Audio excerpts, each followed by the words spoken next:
Muy buenos días, sean bienvenidos al curso propedéutico de Química General 2021. Vamos a compartir pantalla para empezar con este curso.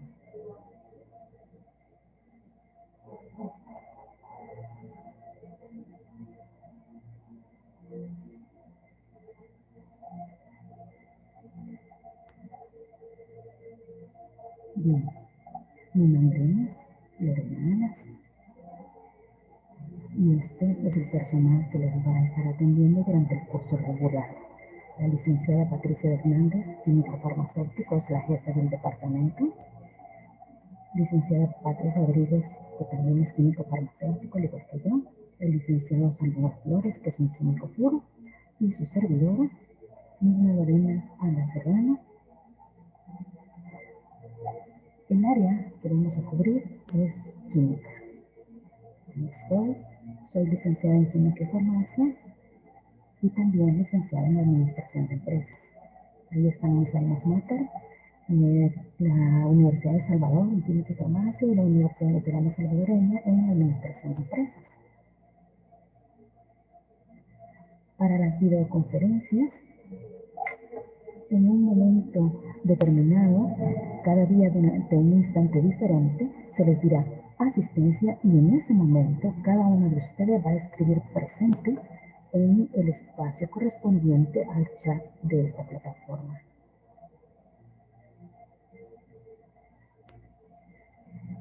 La primera pregunta que me gustaría hacer y que se quedara en su mente es con respecto a la elección de sus carreras. Lo primero que hay que hacer es decidir nosotros mismos. Tenemos que tener una gran pasión por lo que vamos a estudiar. Hay que estar siempre dispuesto a perder un poco de comodidad, es decir, que siempre que uno empieza a estudiar hay un cambio en el estilo de vida. Debemos conocer nuestras fortalezas y nuestras debilidades.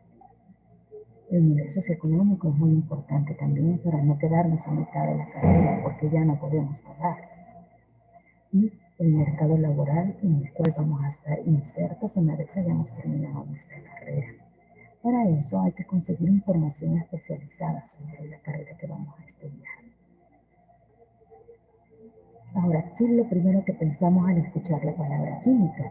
A mí se me ocurren un montón de cosas que están relacionadas con la química. Por ejemplo, coeficientes estequiométricos en una reacción química, soluciones de colores, frascos con reactivos, átomos, material de laboratorio, elementos químicos, reacciones químicas, subíndices, que son los números pequeñitos que aparecen en una fórmula, reacciones con productos como gases, explosiones, ecuaciones químicas, productos, que es el resultado de cualquier reacción química. Todo eso se me ocurre que está relacionado con la palabra química. Y lo principal es cálculos estequiométricos. En química se hacen muchos cálculos, entonces siempre hay que estar listos con nuestra calculadora para hacer esos cálculos. Existe algo que se llama quimiofobia, que es una aversión irracional o prejuicio hacia las sustancias químicas o la química en general. La quimiofobia tiene manifestaciones físicas como tensión, nervios, preocupación, inquietud, irritabilidad, confusión, miedo, bloqueo mental, etc. Lo desconocido no es sinónimo de tóxico. Por ejemplo, el monóxido de hidrógeno, que es el nombre químico del agua. Los cítricos, que poseen ácido cítrico. El cloruro de sodio, que es el sal de mesa. Acetaminofén, que es un medicamento muy común. La 1,3,7-dimetilxantina, que está relacionada con la estructura del café. La química no es mala, sencillamente es importante. ¿Por qué? Porque aporta beneficios a nuestra salud. Conserva los alimentos o los cosméticos en buen estado, potabiliza el agua que tomamos, sana enfermedades, protege como las cremas protectoras, y previene enfermedades, como en el caso de las vacunas. El químico español Fernando Gómez Llombel mencionó que hay una gran equivocación en asociar la palabra natural como algo bueno y la palabra sintético como algo malo. Por ejemplo, el principio activo de la aspirina se extraía originalmente de un árbol, pero es mucho más efectivo y está más controlado y es mucho más barato si se genera el principio activo en un laboratorio. La evolución histórica de la ciencia no ha ayudado para generar una buena reputación. La química generalmente tiene una muy mala reputación. Por ejemplo, las noticias que desde los años 50 han estado recibiéndose sobre química han estado enfocadas principalmente a los peligros, los riesgos y los accidentes que provoca la química en lugar de enfocarse en los beneficios. Otro problema ha sido eh, reportar 100% natural como un eslogan publicitario. Tenemos acá un grupo de cítricos y una vitamina C generada en el laboratorio. ¿Serán iguales? Por supuesto que son iguales. La buena influencia de los cítricos en nuestra dieta se debe a la vitamina C. Y esta es una estructura química. Estos químicos están dentro de los productos naturales. La acción de una sustancia cualquiera dentro de nuestro organismo se debe a su estructura química y la eficacia que este químico tenga depende de su pureza y no de su origen. Puede haber sido generado en el laboratorio o puede ser extraído de fuentes naturales, pero la acción se debe a su estructura química. Ni nosotros ni nuestro cuerpo, nuestro organismo, pueden hacer una diferencia entre la vitamina C que viene en tabletas efervescentes, por ejemplo, y la vitamina C que se consume en un jugo de naranja. Entonces, son moléculas orgánicas idénticas y su efecto va a ser el mismo, no importa si se obtiene de la fruta directamente o si se disuelve en una tableta efervescente de vitamina C. Esto que vemos aquí es un banano común y corriente. Es natural, ¿cierto? Esto que vemos acá es un huevo, que también es natural, pero esto que nosotros acabamos de apreciar en este cuadrito es el ingrediente de cada uno de estos. En este caso, este es el del banano. Podemos ver que tiene azúcares como la glucosa, la fructosa, aminoácidos como la valina, la treonina, tiene ácidos grasos también y además tiene sabores que también son responsabilidad de una sustancia química, como por ejemplo los ésteres. Veamos ahora qué sucede con el huevo. El huevo tiene agua en un 75%, pero el otro 25% es responsabilidad de aminoácidos, de ácidos grasos, de azúcares y también de sabores. Entonces, como podemos observar, lo natural siempre implica química. Tenemos aquí tres palabras diferentes que a veces uno no distingue. Veamos cuando hablamos de natural. Hablamos de productos que han sido elaborados solamente tomando como base plantas, minerales o frutas. Cuando hablamos de una sustancia orgánica, estamos hablando de la manera en que fueron cultivados los productos. Es decir, no estamos usando químicos, ni hormonas, pesticidas, fertilizantes o antibióticos. Han sido combatidas con, por ejemplo, plaguicidas orgánicos que se pueden hacer con ajo, con chile, con cebolla, etc. Y los productos ecológicos son aquellos en los cuales en el proceso de elaboración se ha respetado el medio ambiente, se ha manejado correctamente los desechos producidos y se controla la emisión de gases.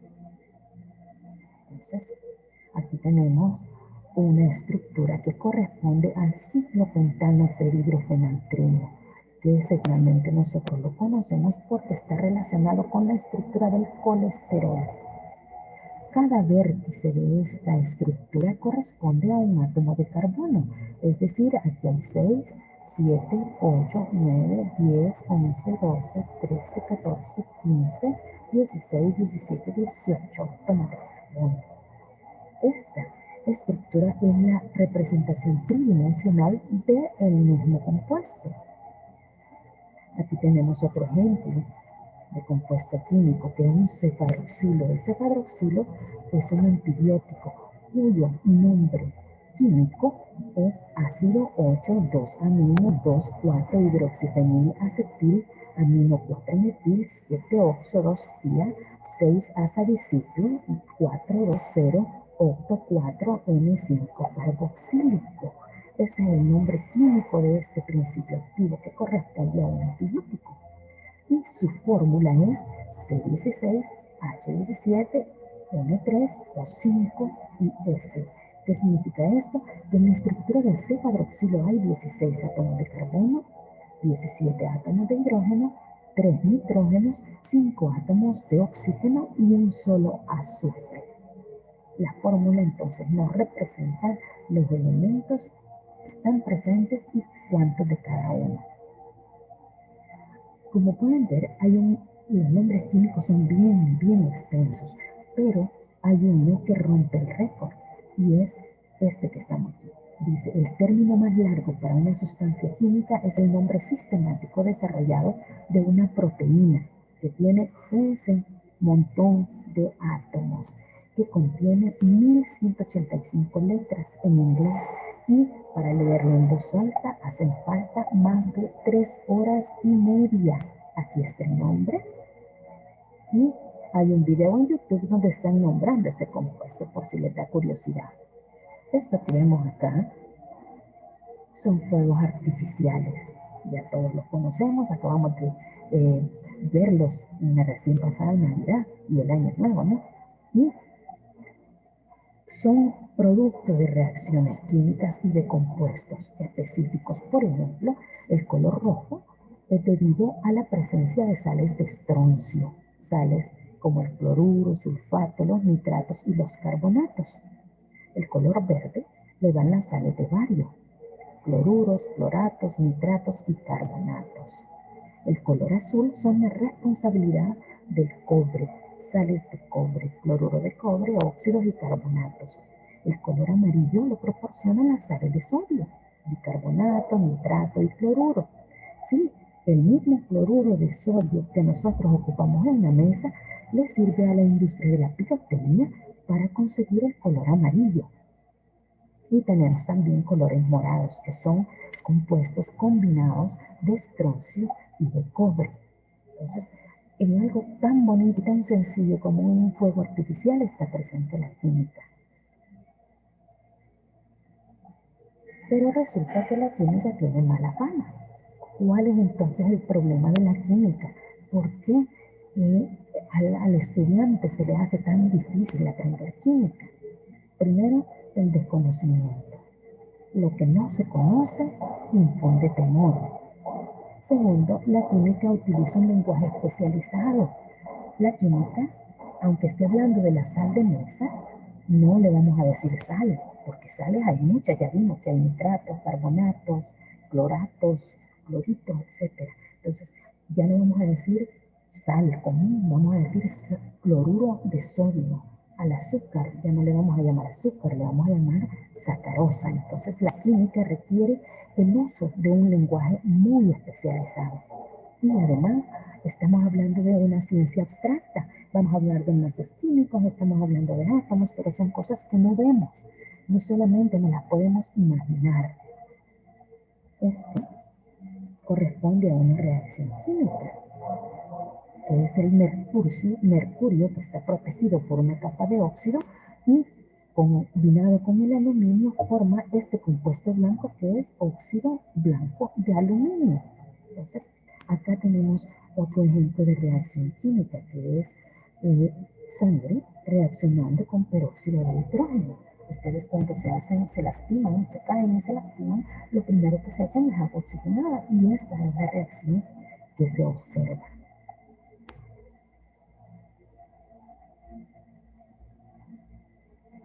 Y si la química no es tan fácil, ¿por qué tenemos que estudiar química? Pues porque ellos tienen un papel muy importante en el campo de las ciencias de la salud. Tienen un papel en enfermería, un papel en medicina, un papel en nutrición y además la necesitamos para seguir nuestra carrera. En las carreras de pregrado, o sea, para obtener una licenciatura o un doctorado, vamos a necesitar química para aprender bioquímica, para llegar a medicina interna, para cursar fisiología, farmacología, patología, anatomía. Entonces necesitamos entender la parte más básica de la química para ir avanzando. Y en el ejercicio profesional, el instrumental de laboratorio, los guantes, los antibióticos, el hilo, los adhesivos, los anestésicos, todos los medicamentos antiinflamatorios, por ejemplo, los solventes, las soluciones, los analgésicos, todo eso tiene como base la química. Entonces, ¿en dónde está presente la química?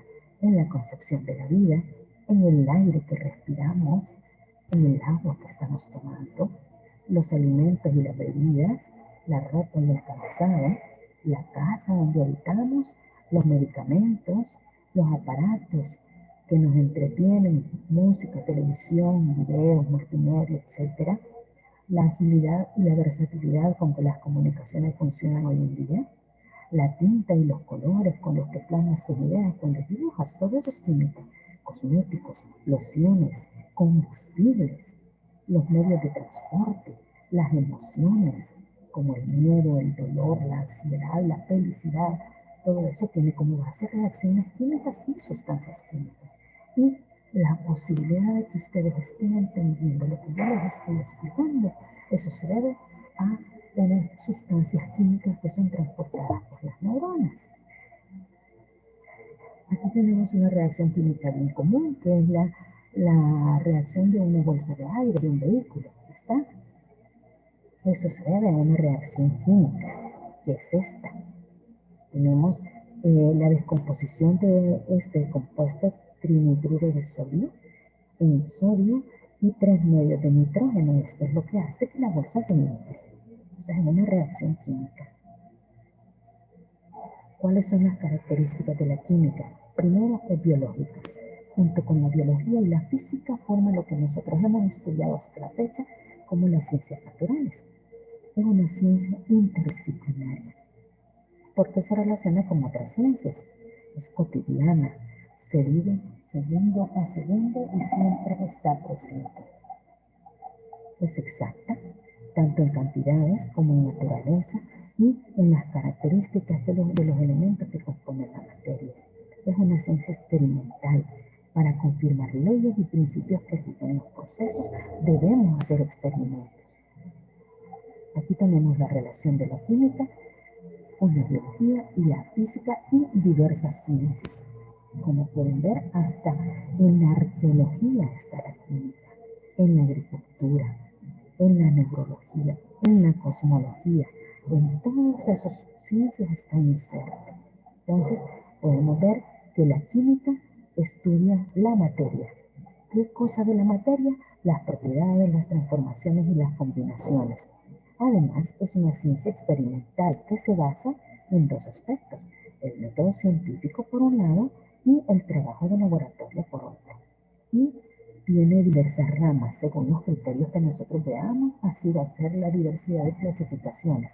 Y tenemos un ejemplo: general, inorgánica, orgánica, analítica, física, etc. ¿Cuáles son las recomendaciones que les puedo dar para estudiar química? Tener una actitud positiva, eliminar los prejuicios, eliminar ese no lo entiendo. Abra su mente a lo que se le va a enseñar y ponga atención.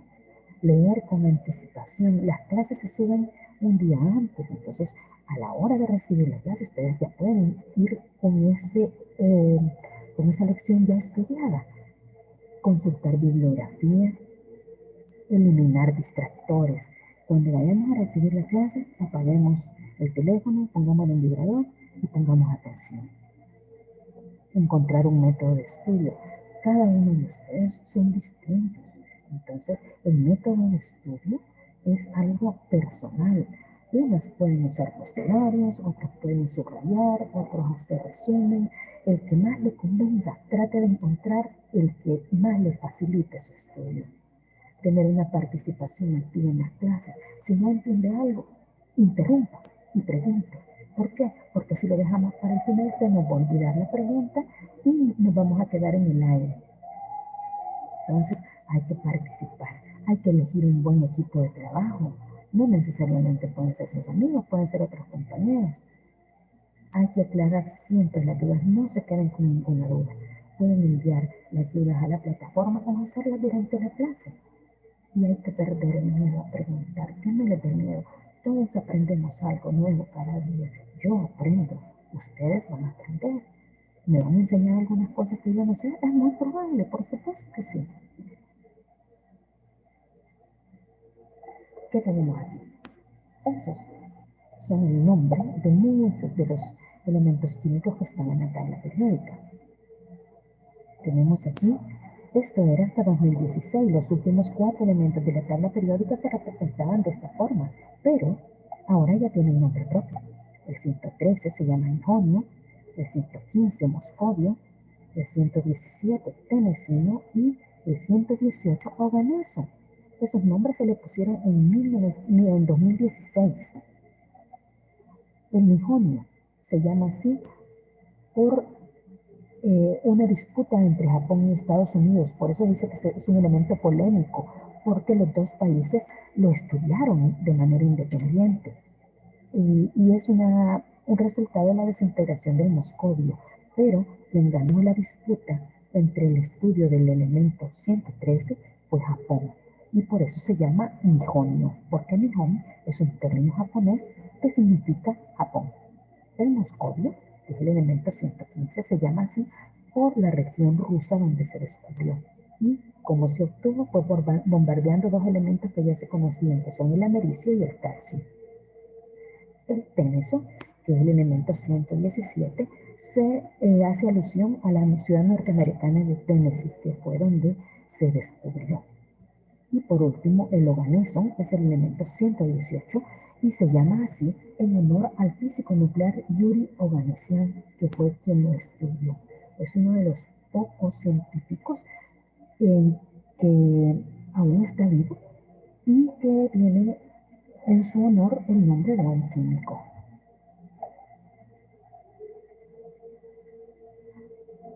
Estamos estudiando química general, ¿cierto? Entonces, ¿qué estamos obteniendo? Estamos obteniendo las bases para un estudio más avanzado de la ciencia de la salud. Aquí es donde nosotros vamos a comprender cómo se comportan los átomos y cómo se comportan las moléculas. Esto que vemos aquí en rosa es un ideograma que representa a la química y su significado es el estudio del cambio.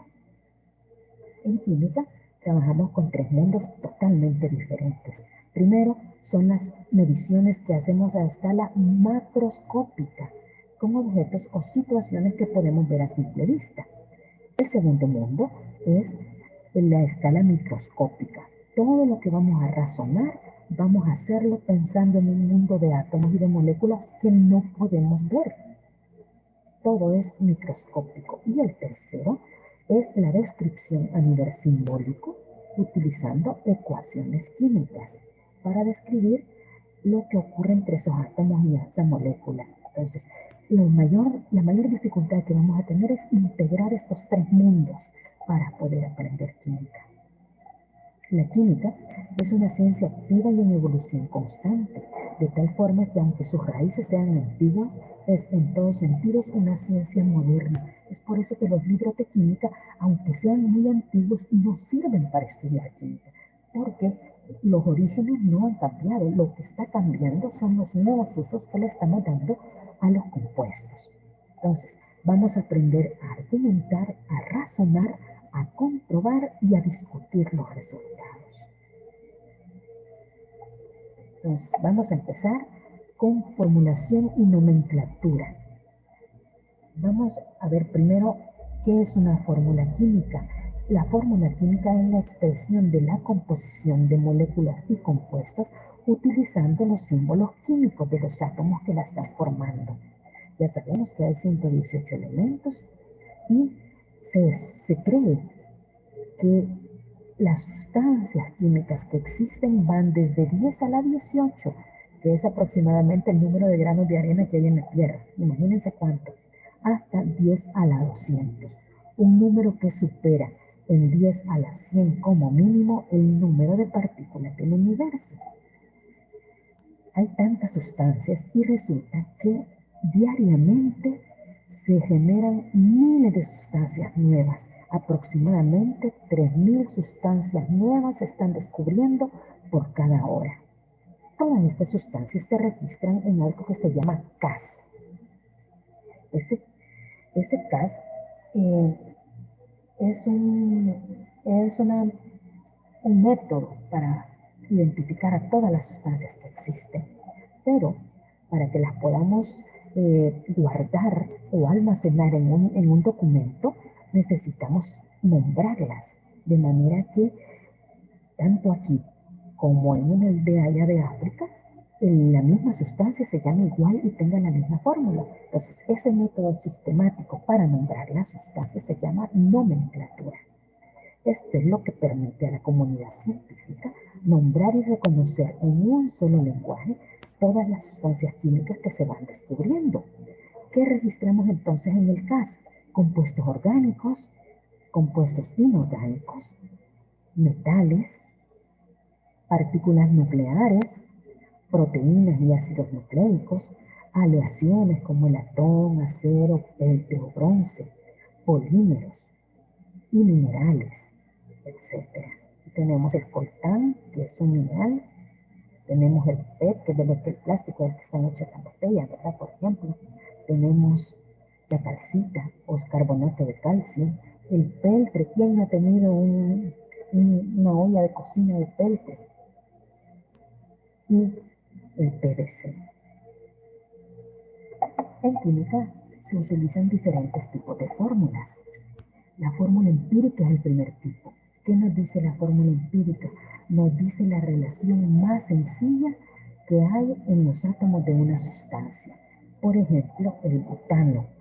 Lo menos que puede tener el butano son 2 átomos de carbono y 5 átomos de hidrógeno. Entonces, esta es la fórmula empírica del butano.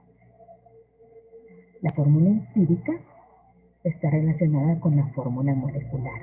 La fórmula molecular se aplica a sustancias moleculares y nos informa el número real de átomos que hay en cada molécula.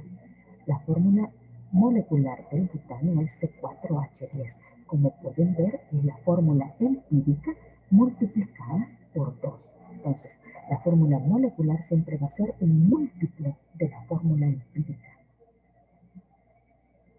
También existe otro tipo de fórmula que se llama semidesarrollada. No nos dice todos los enlaces presentes que hay entre los átomos que forman una sustancia, pero sí nos dice quién está unido a quién. Por ejemplo, seguimos con el ejemplo del butano, nos dice que hay 4 carbonos que están unidos entre sí y cada carbono está rodeado por hidrógenos. El primero tiene 3 hidrógenos a su alrededor, el segundo está unido a este carbono y al tercero, pero además tiene 2 hidrógenos. Y en la misma situación está el cuarto y el último carbono está en la misma situación que el primero, unido a este carbono número 3 y rodeado por 3 hidrógenos. Eso es la fórmula semidesarrollada. Además existe la fórmula estructural, llamada también fórmula desarrollada. Aquí ya se ven los enlaces que están presentes en cada uno de los átomos. Esta línea representa un par de electrones compartidos entre el carbono y el hidrógeno. Entonces, todos estos son pares de electrones compartidos representados por una línea. Además, existe un último tipo de fórmula, que es la fórmula esqueletal. Aquí únicamente representamos el esqueleto de átomos de carbono. Aquí hay un carbono, 2 carbonos, un tercer carbono, un cuarto carbono y un quinto carbono. En este carbono está unido un OH. Esa es la fórmula esqueletal. Este que está acá es el esqueleto de carbono. Entonces, fórmula empírica, mínima proporción de los elementos que forman el compuesto. Fórmula molecular nos muestra el tipo y el número real de los elementos. La estructural nos va a dar una secuencia y un ordenamiento en el espacio de esos átomos. Por ejemplo, la glucosa. Cada molécula está formada por 12 átomos de carbono, 12 de hidrógeno y 6 de oxígeno. Y esta es la fórmula empírica, fórmula estructural o desarrollada, fórmula molecular que nos da el número real de átomos y la fórmula empírica que nos da lo menos que puede haber, es decir, un múltiplo de la fórmula empírica va a ser la fórmula molecular. Si se fijan, hemos obtenido la fórmula empírica dividiendo por 2 la fórmula molecular. Aquí tenemos diferentes tipos de fórmula para que ustedes determinen si es empírica, molecular o desarrollada. Vamos a hacer una participación individual de cada una de las clases, incluyendo esta que es la clase inicial. Y van a hacer preguntas que se van a cargar en el documento PDF de la plataforma. Van a enviar un documento PDF con la respuesta a la pregunta que se les plantee, o en la clase o en el PDF que se les va a subir. En este caso, la primera participación es: mencione la carrera que va a estudiar y los motivos que la hicieron elegirla. Y la segunda pregunta es: ¿quién y por qué es la persona que más ha inspirado en la elección de su carrera? Me van a responder estas dos preguntas en PDF y las van a enviar a la plataforma. Ahí va a haber un link que dice participación individual del día 1. La tercera pregunta es, aquí es número 3, ¿por qué considera que la química es importante en el estudio de su carrera? Son 3 preguntas que van a enviar en PDF en el vínculo que va a aparecer en la plataforma. Nos vemos el día de mañana.